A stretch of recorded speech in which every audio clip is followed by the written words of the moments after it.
सभी भक्तों को जय बाबा की। एक बार फिर मैं आप सभी भक्तों के समक्ष उपस्थित हुआ हूँ भक्ति सागर पंचद्वार बराड़ा धाम चैनल के माध्यम से। आज हम बात करेंगे कि इस देश में आग किसने लगाई, इस दुनिया में आग किसने लगाई। अभी तो देश में आग लगी हुई है और यही चिंगारियां धधकते धधकते पूरी दुनिया में ये आग लग चुकी होगी। इसका असर अन्य देशों तक भी पहुंचेगा। और आग किस मामले में लगाई, किस प्रकार की आग लगाई, ये सारी बातें हम आपको बताएंगे और कोशिश करेंगे कि आपको उस गहराइयों तक लेकर जाएं जिससे कि आप भली बात समझ सकें कि ये धर्म और अधर्म की युद्ध में चिंगारी किसने भड़काई, आग किसने लगाई, जाति पात और का भेदभाव किसने पैदा किया, धर्म अधर्म का युद्ध हो रहा है। तो इसका असली जो कहते हैं कि इसका असली हकदार, इसका श्रेय किसको जाता है। इस कलयुग में धर्म और अधर्म का युद्ध करवाने वाले योद्धा धीरेन्द्र शास्त्री जी हैं, देवकी नंदन जी हैं और इस युद्ध को समाप्त करने वाला मैं स्वयं एक काल पुरुष हूं। कलयुग की तरफ से धीरेन्द्र शास्त्री जी और देवकी नंदन जी युद्ध लड़ रहे हैं जिसमें इस्तेमाल आप इंसानों का कर रहे हैं एक सेना के स्वरूप में। इस बात को आप गहराई से समझने की कोशिश करो। हम वीडियो शुरू करते हैं। सबसे पहले निचले स्तर से हम शुरू करते हैं, किस प्रकार से कैसे कैसे ये कार्य हुआ और आज ये कंडीशन आ चुकी है कि गांव-गांव, शहर-शहर धुआं उठ रहा है। और धुआं उठने का तात्पर्य ये है, कहने का मतलब ये है कि ये आग अंदर ही अंदर फैल चुकी है। कब ज्वाला का स्वरूप ले ले, कब और हिंदू मुस्लिम सिख ईसाई के प्राणों को नुकसान पहुंचाए, कभी भी कोई गारंटी कोई नहीं ले सकता है। सबसे पहले देवकी नंदन जी के बारे में बात करते हैं। देवकी नंदन जी एक धर्म विरोधी धर्माचार्य हैं जो सिर्फ और सिर्फ हिंदू धर्म को ही देखना चाहते हैं, अन्य किसी धर्म को अपनी आंखों के सामने देखना नहीं चाहते।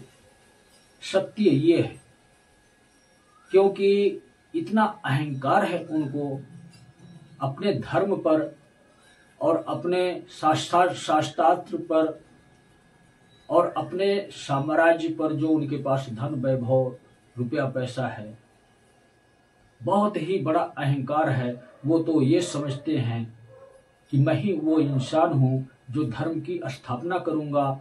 हमारे देश में सिर्फ हिंदू धर्म होगा, अन्यथा और कोई धर्म नहीं रहेगा। यही कारण है कि वक्फ बोर्ड का मसला देवकी नंदन जी उठाए।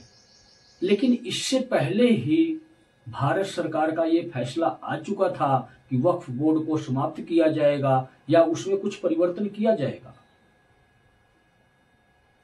लेकिन हमारे जो धर्माचार्य हैं ये इन बातों को अलग तरह से तोड़ मरोड़ कर समाज में पेश करते हैं और आज एक समय ऐसा लेकर आए कि वक्फ बोर्ड और सनातन बोर्ड के ऊपर उन्होंने हिंदुओं को ऐसा भड़काया कि इस देश में आज आग लगने वाली है। गांव-गांव, गली-गली, शहर-शहर धुआं उठ रहा है।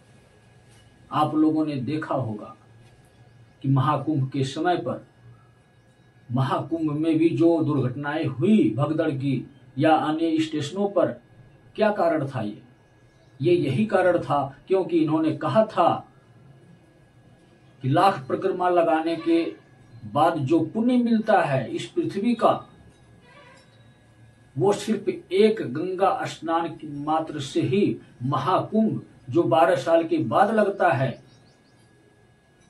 वो पुण्य वहां मिलता है, मुक्ति वहां होती है, मोक्ष वहां मिलता है। और उस बेवकूफ को ये नहीं पता कि अधर्म का मार्ग पर चलने वाला व्यक्ति, ईर्ष्या रखने वाला व्यक्ति, छल कपट की दुनिया जीने वाला व्यक्ति गंगा स्नान कर ले, चाहे गंगा सागर स्नान कर ले, उसको मोक्ष या मुक्ति की प्राप्ति कभी भी नहीं होने की। जब भी मोक्ष और मुक्ति की प्राप्ति होगी तो अपने कर्मों के अनुसार ही होगी। अगर हमारे सत्कर्म होंगे तो हमें मुक्ति अवश्य मिलेगी, हमारे मोक्ष का मार्ग अवश्य खुलेगा।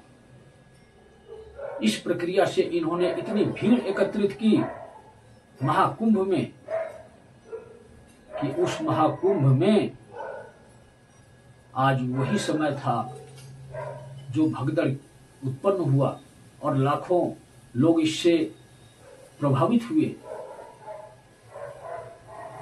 कभी भी कोई सही तरीके से नहीं बताना चाहता कि महाकुंभ में क्या हुआ, किस प्रकार हुआ, कैसे हुआ। जिसने देखा उसकी आंखें नम हो गई, उस दृश्य को कोई देख नहीं पाया। और सबसे बड़ी बात ये, धर्म संसद लगाना सबसे बड़ा महापाप है महाकुंभ के अंदर, क्योंकि महाकुंभ एक ऐसा तीर्थ स्थल है जहां पर स्वयं शिव अवतरित होते हैं। आपको धर्म सभा, धर्म संसद लगाना है तो अपने दरबार में लगाओ, अन्य कहीं भी लगाओ। हमारे हिंदू धर्म में सबसे पहले नियम का खंडन यही हुआ है कि महाकुंभ की धरती पर धर्म का संसद लगाया गया, वहां पर राजनीतिक खेल खेले गए जहां पर शिव अवतरित होते हो। इस पाप और अधर्म को शिव नहीं देख सके। उन्होंने फैसला ले लिया कि अब वो समय आ गया है कि सृष्टि में बदलाव होना चाहिए। वहां चिनगारियां पैदा की गई धीरेन्द्र शास्त्री जी के द्वारा, देवकी नंदन जी के द्वारा, जो चिनगारियां शहर शहर तक पहुंची। हिंदू और मुस्लिम के नाम पर एक भ्रम जाल फैलाया गया। देवकी नंदन जी ने तो यहां तक किया कि आज भी वो धर्म विरोधी ही बातें करते हैं। अन्य किसी धर्म को देखकर वो खुश नहीं है, लेकिन धीरेन्द्र शास्त्री जी ने क्या किया, इनका अपना अलग ही एजेंडा था हिंदू राष्ट्र का, कि हम हिंदू राष्ट्र बनाएंगे। जिस इंसान के साथ, जिस साधक के साथ आम पब्लिक लगती है भक्तों के स्वरूप में, तो उसके अंदर अहंकार उत्पन्न होना शुरू हो जाता है। और यही अहंकार आज धधक रहा है धुआं के रूप में, गांव गांव, शहर शहर, और आज भी वो यही कर रहे हैं। घर घर जाकर अलग जगा रहे हैं, हिंदुओं को एकत्रित कर रहे हैं, कट्टर हिंदू तैयार कर रहे हैं। प्रमाण के तौर पर आप लोगों ने देख लिया है कि पश्चिम बंगाल में क्या हुआ है, और मैंने ये भी समझा दिया है कि किस प्रकार अधर्मी हिंदुओं का खात्मा होगा। जब सनातन धर्म हमारा श्रेष्ठ धर्म है तो सबसे पहले सफाई का अभियान हमारे सनातन धर्म में ही होगा। स्वयं शिव के उद्देश्य से हो रहा है, स्वयं शिव गढ़ कर रहे हैं। इतना आप लोग याद रखो, जो बीज बोया गया है हिंदू और मुस्लिम, सिख और ईसाई के बीच भेदभाव का, जाति पाति का, नफरत का बीज ये जो बोया गया है, तो नफरत ही पैदा होगी समाज में। और जब नफरत पैदा होगी तो अभी तो शहर शहर धुआं उठ रहा है, जब आग लगेगी तब आपको सेक भी लगेगा, ताप भी लगेगा, और हो सकता है कि उस अग्नि के ताप को सहन ना कर पाओ और आपकी मृत्यु हो जाए। नफरत भरी बातें मुस्लिम देशों के खिलाफ, मुस्लिम समाज के खिलाफ हमेशा जब भी करते हैं तो यही दो व्यक्ति करते हैं, धीरेन्द्र शास्त्री और देवकी नंदन। क्या आप लोगों ने देखा है धीरेन्द्र शास्त्री किस प्रकार की बातें करते हैं? सिर्फ एक ही बार आप लोगों ने प्रमाण के तौर पे देखा है कि जब महाकुंभ की धरती पर भगदड़ में कुछ मौतें हुई थी, तब उनका क्या बयान हुआ था कि महाकुंभ की धरती पर, उस तीर्थ स्थल पर जिसके प्राण गए वो मोक्ष को प्राप्त हो गया। प्राण किस वजह से गए, क्यों गए, आपने ये नहीं देखा।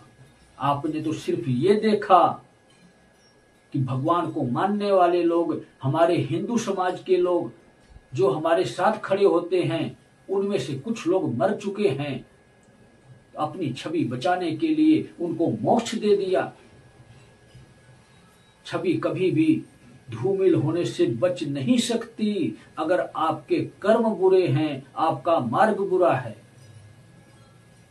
सत्य के मार्ग पर चलते हुए जो इंसान सिर्फ शिव की या उसके अन्य किसी भी प्रकार की देवी देवताओं की भक्ति करता है, वही मार्ग उचित होता है और वहीं पर कभी भी हमारे दामन में दाग नहीं लगता है।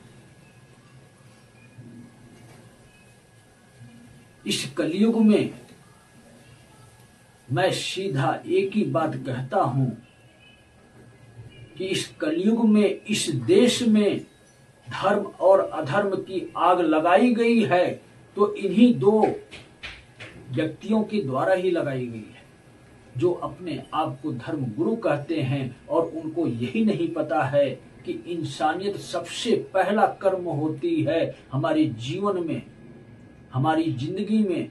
अगर हमें ये शरीर मिला है तो सबसे पहला कर्म और फर्ज इंसानियत होती है। किसी को जीतना है तो उसको शस्त्रों से जीतने की आवश्यकता नहीं है, अपनी वाणी से जीतो।